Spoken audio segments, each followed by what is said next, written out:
Hello students, I hope कि अब तक का आप लोग को समझ में आ गया होगा करंट इलेक्ट्रिसिटी यूनिट। चलिए आगे बढ़ते हैं इस वीडियो में। Let's start with the effect of temperature on resistivity.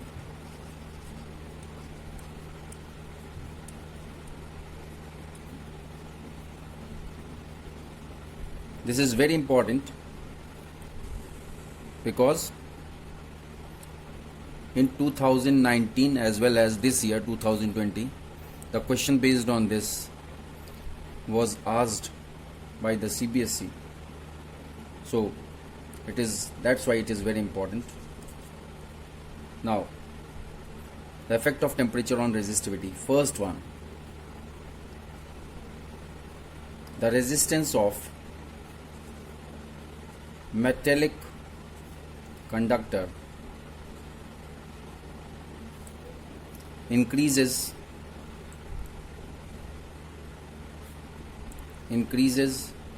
with the increase in temperature. इसमें जितने पॉइंट्स मैं लिख रहा हूँ ये सब पॉइंट इंपॉर्टेंट है। इसका मतलब क्या हुआ? The resistance of metallic conductor increases with the increase in temperature. Conductor का जो रेजिस्टेंस है वो टेम्परेचर के साथ बढ़ता है। Means R T is equal to R naught 1 plus alpha T.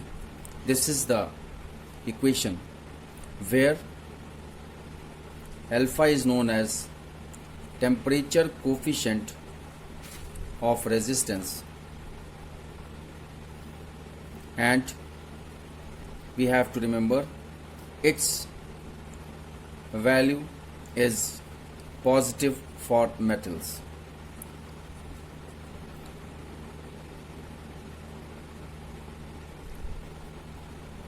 Now second one, अभी इसके बाद आप लोग को ग्राफ बना करके समझाएंगे कि कैसे क्या मतलब अगर मेटल हम लें, मेटेलिक कंडक्टर लें तो उसका ग्राफ कैसा होगा with the resistivity. Now second one, resistance of alloys increases with rise in temperature.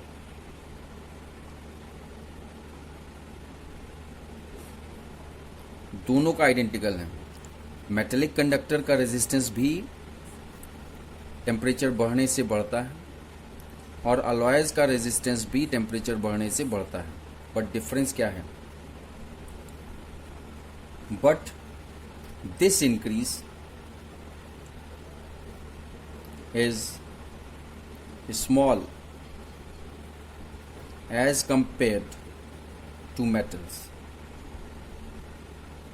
दोनों में मेटल्स और alloys are the mixtures of 2 और मोर मेटल्स। प्योर मेटल और अलॉयज में डिफरेंस यही है कि प्योर मेटल का रेजिस्टेंस टेम्परेचर बढ़ने पे बढ़ता रहता है, बट अलॉयज का रेजिस्टेंस टेम्परेचर बढ़ने पे बढ़ता है बट उससे मेटेलिक कंडक्टर से कम होता है, कम बढ़ता है। Now the third point,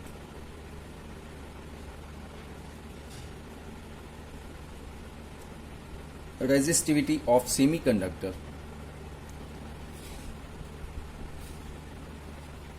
decreases rapidly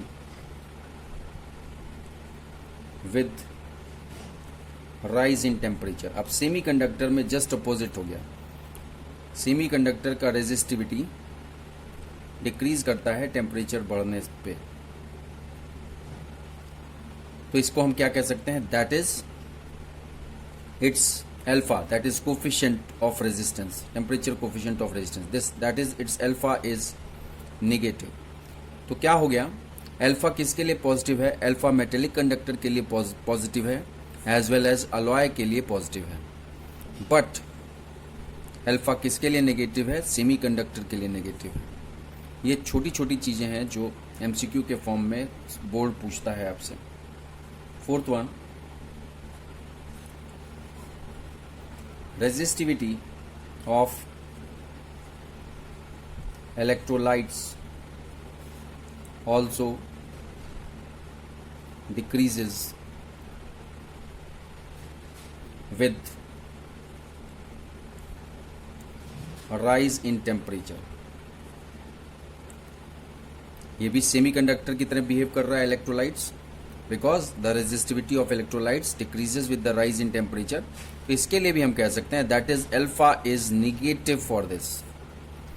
तो हमारे पास क्या चीज हो गई, इन 4 पॉइंट से हम क्या समझे. पहला चीज कि मेटेलिक कंडक्टर और अलॉयज इन दोनों का टेम्परेचर कोफिशिएंट पॉजिटिव होता है. क्यों पॉजिटिव होता है? Because resistance as well as resistivity increases with the increase in temperature of metallic conductor or alloys. But third और fourth point आपको याद रखना है, for semiconductors and electrolytes it is inverse. Inverse means if we increase the temperature of semiconductor as well as electrolytes, then the resistivity will decrease, and if we decrease the temperature then the resistivity will increase. So that's why the temperature coefficient of these two, semiconductor and electrolytes, are always negative. Alpha will always be negative. और एक और चीज, अभी तक हमने metallic conductor की बात की, अलॉयज की बात की, सेमीकंडक्टर की बात की, इलेक्ट्रोलाइट्स की बात की. अभी तक हमने किस चीज की नहीं बात की? इंसुलेटर की नहीं बात की. तो अब insulator means, for insulator we will take it as 5th point. Resistivity of insulators also decreases with the increase in temperature. तो इसका मतलब क्या हो गया कि इसका भी अल्फा नेगेटिव. तो अब इन 5 पॉइंट की हमारी समरी क्या हो गई, ये आपको याद रखना है. समरी ये हो गई कि first number, resistivity is directly proportional to temperature. ये किसके लिए ट्रू है? मेटल्स, अलॉयज, इन दोनों के लिए ट्रू है. और ये क्या शो करता है? That is alpha is always positive. Second, resistivity is inversely proportional to temperature. ये किसके लिए है? पहला आपको मैंने समझाया था, 3rd पॉइंट में मैंने क्या समझाया था? It is for semi conductor. 4th point के हिसाब से क्या था? इलेक्ट्रोलाइट्स था. और 5th पॉइंट के हिसाब से इंसुलेटर्स. तो अब हम इसको कैसे लिख सकते हैं? मतलब अगर इनवर्सली प्रोपोर्शन है तो अल्फा क्या होगा? Alpha is always negative. ये इस पूरे 5 पॉइंट की समरी है जो आपको याद रखना है.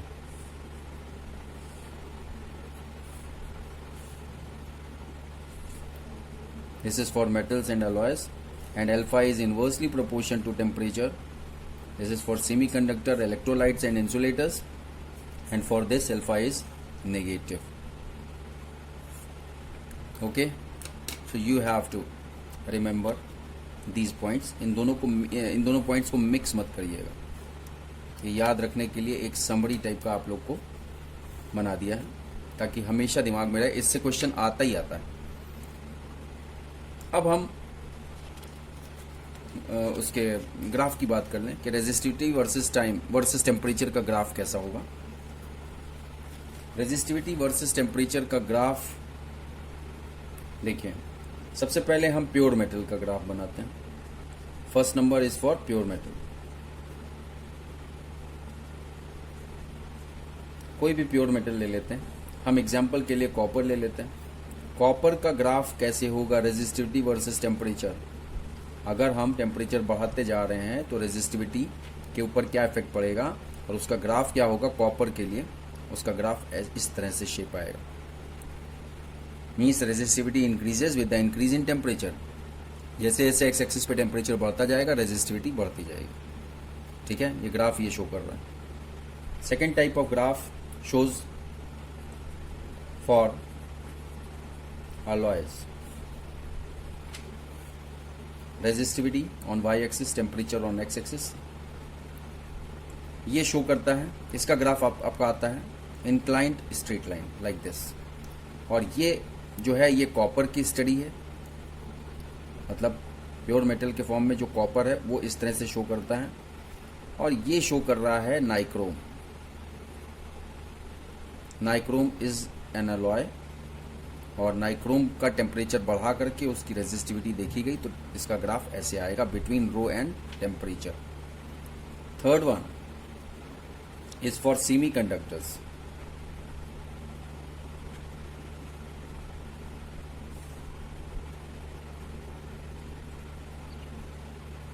ये क्योंकि इन्वर्सली प्रोपोर्शन होता है, आप लोग को बता चुके हैं कि rho is inversely proportion to temperature, तो इसका ग्राफ ऐसे आएगा. मीन्स जैसे जैसे हम इस टेम्परेचर को बढ़ाते जाएंगे जो एक्स एक्सिस पे है, आप देखिए ग्राफ में रेजिस्टिविटी डिक्रीज होती जाएगी. So these two shows that resistivity is directly proportion to temperature, and this shows that resistivity is inversely proportion to temperature. Okay,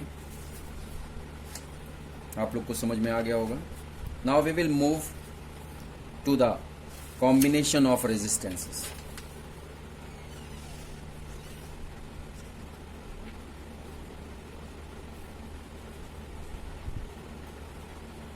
class 10th में आप लोगों ने पढ़ा था कॉम्बिनेशन ऑफ रेजिस्टेंसेस.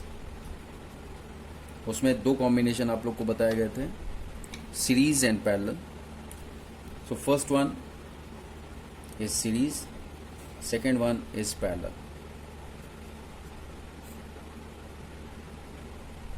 सीरीज को हम कैसे शो करते हैं? Suppose this is first resistance named R1. Second end of R1 is connected to the first end of R2, and second end of R2 is connected to first end of R3. इस तरह का जो combination होता है, and if all these three resistances are connected to a battery having potential V, this is positive terminal of the battery, this is negative terminal of the battery, and as soon as we connect this in series, then the current will start flowing from the positive terminal of the battery. It will move to the negative terminal of the battery through these three resistances which are connected in series. So class 10th में आप लोगों ने पढ़ा था कि अगर हमको R equivalent निकालना है, सबसे पहला point, if we want to find out the R equivalent of the circuit, then all the three resistances are required to be added together to get R equivalent, and the unit is always ohm. ठीक है, अब हम parallel की बात करें. Suppose यही तीन resistance हमको पैरेलल में कनेक्ट करने हैं. So this is R1, R2, R3. All the first ends are connected together, and the second ends of all the resistances are connected together, and then the connection is made to the battery having potential V. तो current यहाँ से plus terminal से start होगी, and suppose this is the junction A and this junction is B. At junction A, this current I is divided into I1, I2 and I3, and at junction B, these three currents I1, I2, I3 are again recombined to form the current I, and that current I will move to the negative terminal of the battery. So here the current is distributed in the three path according to the value of the resistors, and then at point B these currents recombine to form the original value of the current. And here the current is not distributed. but the difference is the potential of all the resistors is V. Potential is V, but here the potential are V1, V2 and V3. V1 is the potential across the ends of R1, V2 is the potential across the ends of R2, and V3 is the potential across the ends of R3. So we can say that the different potentials V1, V2, V3 can be added together to get the potential as V, and in parallel combination all the three currents I1, I2, I3 can be added algebraically to get the original current I. Now for parallel, what will be the formula of calculating R equivalent? It will be 1 upon R equivalent is equal to 1 upon R1 plus 1 upon R2 plus 1 upon R3. So in this way we can find out R equivalent, and that R equivalent will be in ohm. Ohm is the SI unit of resistance. Now the second thing which you have to keep in mind, that the effective resistance or R equivalent is always greater than the maximum resistance connected. Means R equivalent is greater than maximum of resistances connected.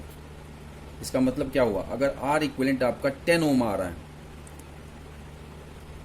तो R1, R2, R3 की value 10 ओम से कम ही होगी. And for parallel combination, the effective resistance or equivalent resistance is less than the lowest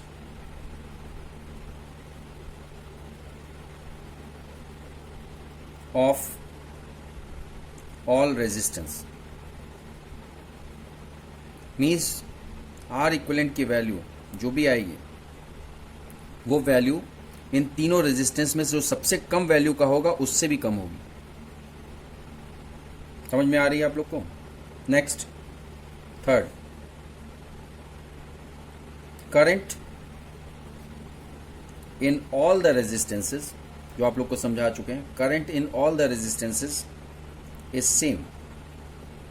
I current start हुई positive terminal से, तो R1 में भी I current flow होगी, R2 में भी आई करंट फ्लो होगी, R3 में भी आई करंट फ्लो होगी. That's why they are in series.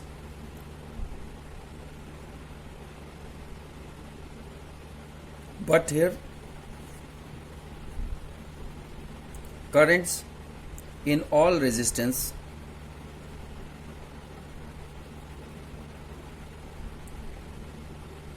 are not same.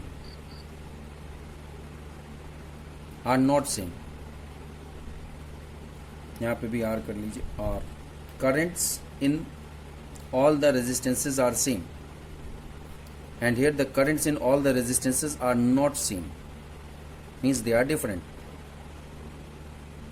So these are the main differences between these two series and parallel. Fourth point भी आप लिख सकते हैं based on the potential, that potential across each resistor is different. That is V1, V2, V3 across R1, R2, R3 respectively. And for parallel, potential across each resistor is same, that is V. Means potential across R1 is V, potential across R2 is V, and as well as potential across R3 is V. Okay, these are the basic differences between series and parallel.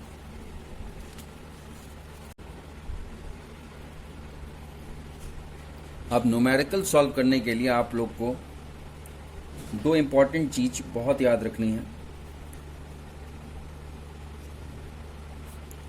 कि suppose ऐसा circuit आ जाए कि R1 ऐसे हो, R2 के साथ R5 attached हो, this is R1, this is R2, R5, then R4, similarly R3, और ये आपका एंड B हो गया, ये एंड A हो गया। क्लियर है?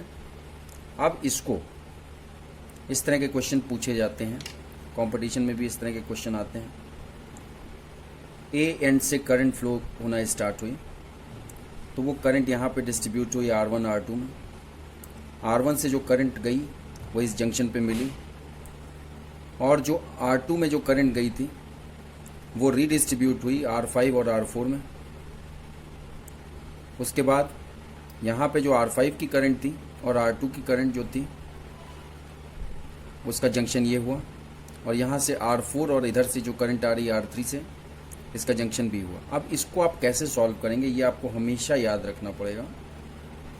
आगे चल के आप लोग को इसी चैप्टर में पढ़ाएंगे व्हीट स्टोन ब्रिज। इसका स्ट्रक्चर बिल्कुल व्हीट स्टोन ब्रिज जैसा है, बट व्हीट स्टोन ब्रिज का कॉन्सेप्ट अलग होता है कि उसमें जो ब्रिज जो होता है उसमें करंट नहीं जाती है अगर वो ब्रिज बैलेंस्ड है। वो आगे चल के हम लोग डिस्कस करेंगे, लेकिन उसका कंस्ट्रक्शन बिल्कुल इसी के जैसा होता है। तो अब देखो इसको आप सॉल्व करने का तरीका क्या है, आप इसको कैसे बनाओगे।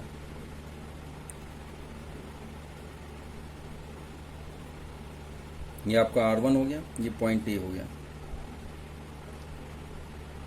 A से R1 का एक पहला एंड जुड़ा हुआ है और R2 का पहला एंड जुड़ा हुआ है, तो इसका मतलब R1 और R2 का जो एंड होगा, फर्स्ट एंड, वो एक साथ इस पॉइंट पे जुड़े हुए हैं, तो हमने यहाँ पे इसको एडेड दिखा दिया। उसके बाद देखिए R5 का एक एंड, R5 केवल R5 देखिए, इसको मत देखिए, R5 का एक एंड फर्स्ट एंड जुड़ा हुआ है R2 से, और R5 का सेकेंड एंड जुड़ा है R1 से। इसका मतलब R5 को एक बार R1 से जोड़ेंगे और एक बार R2 से जोड़ेंगे, तो कैसे आ जाएगा, ये सपोज R5 हो गया। R5 का देखो एक एंड R1 से जुड़ा है और एक एंड R2 से जुड़ा हुआ। सिमिलरली अब R5 का जो एंड R2 से जुड़ा हुआ है,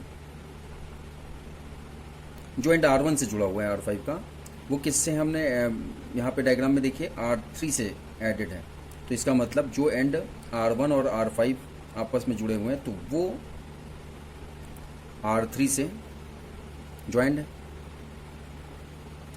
और R3 का सेकेंड एंड R4 के सेकेंड एंड से ज्वाइंड है, और R4 का जो फर्स्ट एंड है वो R2 और R5 के कॉम्बिनेशन से ज्वाइंड है, तो R2 और R4 के कॉम्बिनेशन से ज्वाइंड है कौन सा, R4 का फर्स्ट एंड।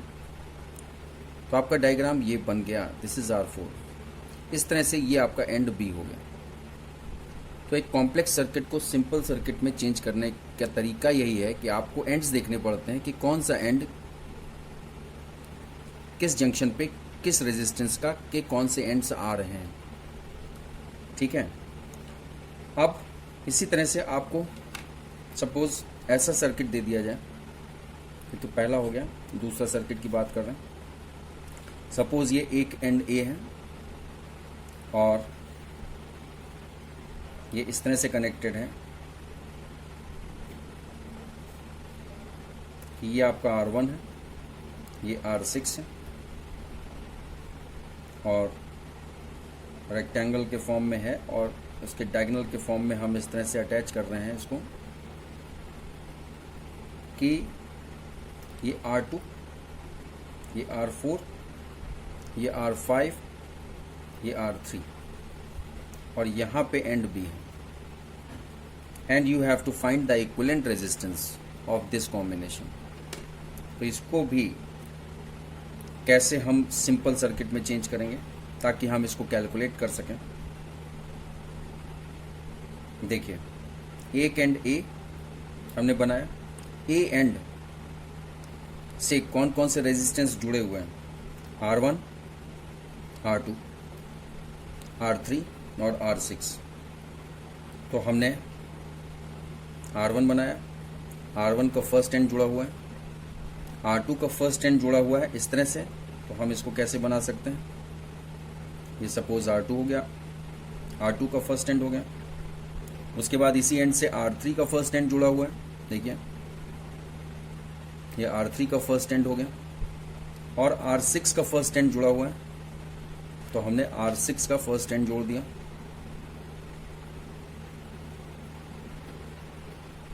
इसी तरह से R2 और R3 का सेकेंड एंड किससे जुड़ा हुआ है, देखो R2 R3 का सेकेंड एंड है, ये किससे जुड़ा हुआ है, R4 और R5 से। तो हम इसको इस तरह से, दिस इज R4 R5, और R4 R5 R1 और R6 इनके सेकेंड एंड, R1 का सेकेंड एंड, R4 का सेकेंड एंड, R5 का सेकेंड एंड और R6 का सेकेंड एंड किससे एडेड है, किससे ज्वाइंट है, B से। तो हम इसको इस तरह से ड्रॉ कर सकते हैं, and this is your and B। तो इसका सिंपल फॉर्म ये हो गया। अब आप आराम से इसका इक्विवेलेंट रेजिस्टेंस निकाल सकते हैं। तो ये आपको, ये दोनों इंपॉर्टेंट सर्किट हैं जो आपको याद रखने पड़ेंगे। नाउ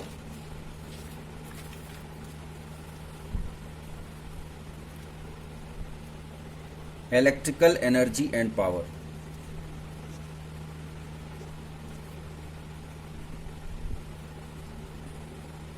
ये भी क्लास 10th में आप लोग पढ़े थे, what is electrical energy and what is electric power. Electrical energy formula आप लोग को याद दिलाऊं, हम लोग ने क्लास 10 में क्या पढ़ा था, E is equal to PT। Electrical energy is the product of power and time, okay. और पावर क्या पढ़ा था, P is equal to W upon T, means work done per unit time. तो यहाँ पे अगर W की जगह है, W is the work done, और वर्क डन किस फॉर्म में है, इलेक्ट्रिकल एनर्जी की इक्वल टू PT का ही फॉर्म है। हम इसको ऐसे लिख सकते हैं, E upon T, P is equal to E upon T या W अपॉन टी। बात एक ही है, because work and energy are same, इसीलिए वर्क और एनर्जी की यूनिट्स भी सेम होती हैं। Work is always converted into energy and energy is always converted into work. So we will discuss about this electrical energy and power.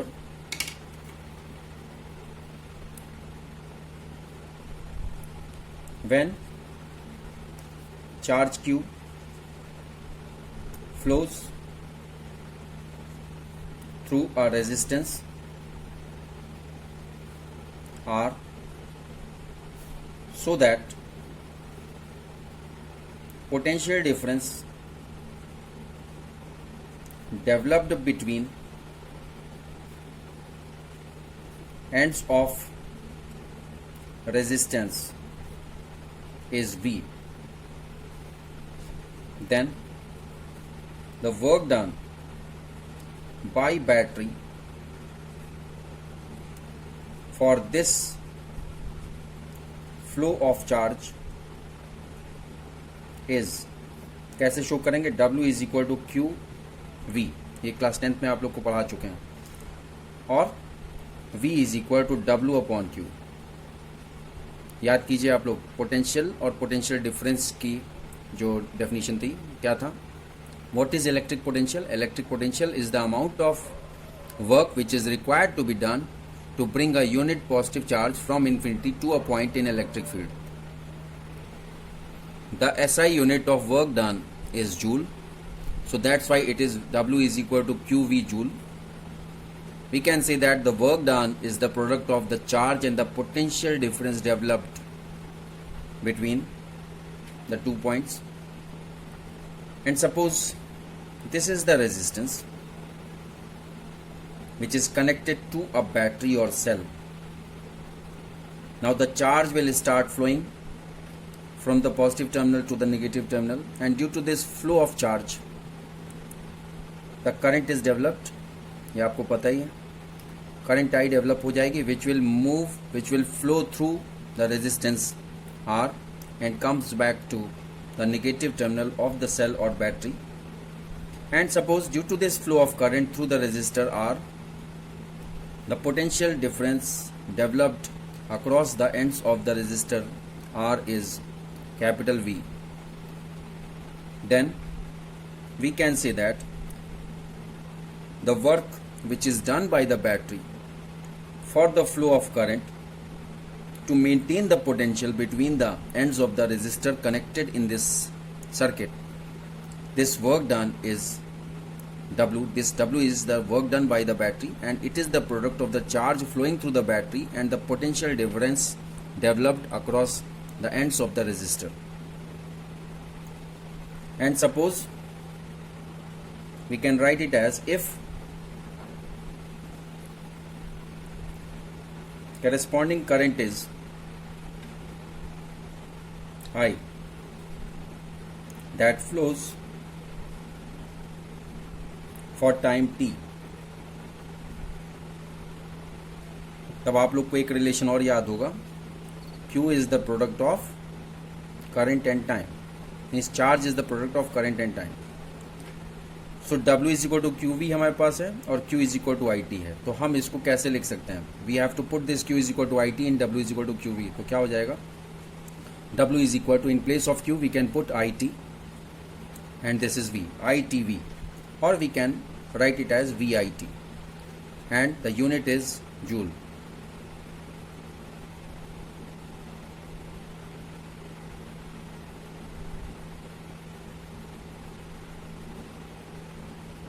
Now, what is W? This is the energy which is liberated in the resistance in form of heat. जब current flow होगी तो resistance से heat develop होगी, and heat is a form of energy. So we can write it as, this energy is liberated in resistance in form of heat. Thus, heat developed, suppose it is capital H, in time t, तो क्या हो जाएगा? हम W की जगह H लिख सकते हैं. So it will be H is equal to VIT. Work done ही तो heat है, work done is the heat energy. So H is equal to VIT. अब हम ओम्स लॉ के हिसाब से क्या जानते हैं कि V is equal to IR. We know V is equal to IR. अब इसमें हम क्या कर सकते हैं? V की जगह हम IR लिख सकते हैं, तो क्या हो जाएगा? H is equal to, V की जगह IR लिखेंगे, IR, और पहले से V की जगह हमने IR लिखा और पहले से IT था ही IT, तो ये क्या हो जाएगा? I square RT. ठीक है, और again we know Ohm's law के हिसाब से क्या है? V is equal to IR form है, तो I is equal to V upon R, I is equal to V upon R. On putting this in above equation, तो क्या हो जाएगा कि H is equal to I square RT आया था, H is equal to I square RT आया. I की जगह हम क्या लिख सकते हैं? V अपॉन R, तो H क्या हो जाएगा? V upon R whole square, और ये RT पहले से था, तो ये क्या हो जाएगा? V square upon R square into RT, ये R से R कैंसिल, तो finally what we are getting? V square upon R into T, और V square T upon R. तो इस तरह से ये हमारा हीट एनर्जी का थर्ड इक्वेशन आ गया. तो हमें 3 इक्वेशन मिल रहा है. पहला इक्वेशन क्या है? पहला equation H is equal to VIT. Second is H is equal to I square RT. And third is H is equal to V square upon RT, या V square T upon R. Also, we know that the power is the rate of doing work. That's why P is equal to W upon T। अब power की बात करी है तो horse power आप लोग को याद करा दें। 1 horse power is equal to 746 watt. ये आपको याद रखना है, क्लास 10th में आप लोगों ने पढ़ा था। 1 horse power is equal to 746 watt. And what is the commercial unit of electric energy? Commercial unit of electric energy क्या था, याद कीजिए, किलोवाट आवर। और आप लोग को इसका प्रूफ कराया था कि 1 kWh is equal to 3.6 into 10⁻6 joule. याद आ रहा है कि नहीं याद आ रहा है? 1 kWh is equal to 3.6 into 10⁻6 joule. ये कहाँ से आया? इसको रिपीट कराने की ज़रूरत है तो मैं रिपीट करा देता हूँ। मैं समझता हूँ कि ज़रूरत है, क्योंकि आप लोग आजकल ऐसी पढ़ाई हो गई है कि पढ़ के भूल जाते हैं। सो 1 kWh means what? 1 kilowatt into 1 hour. And how many watts are there in 1 kilowatt? 1000 watt. How many seconds are there in 1 hour? 60 into 60 seconds. And watt is equal to, आपको क्या अभी फॉर्मूला बताया था? P is equal to W upon T.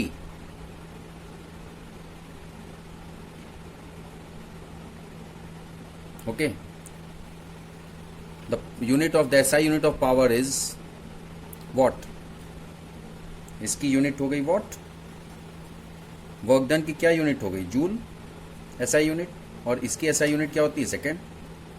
तो हम ये क्या कह सकते हैं कि 1 watt is equal to 1 joule upon 1 second. So that's why it is 1 watt is equal to 1 joule upon 1 second. और यही चीज़ हम यहाँ लिख सकते हैं कि 1000 watt is equal to 1000 joule per second into 3600 second. Second cancel हो गया। It will be 36 into 10 to power 1 2 3 4 5 zeros joule, or we can write it as 3.6 into 10 to power 6 joule. So this proof was important in class 10th. How to convert 1 kWh into joule? So it will be 3.6 into 10 to the power 6 joule. So we can define 1 kWh as 1 kilowatt hour is electrical energy consumed in 1 hour in a circuit when the electric power in the circuit is 1 kilowatt. मतलब circuit का electrical power अगर 1 kilowatt है तो 1 our में जो electrical energy consume होगी उस circuit में वो 1 kWh होगी।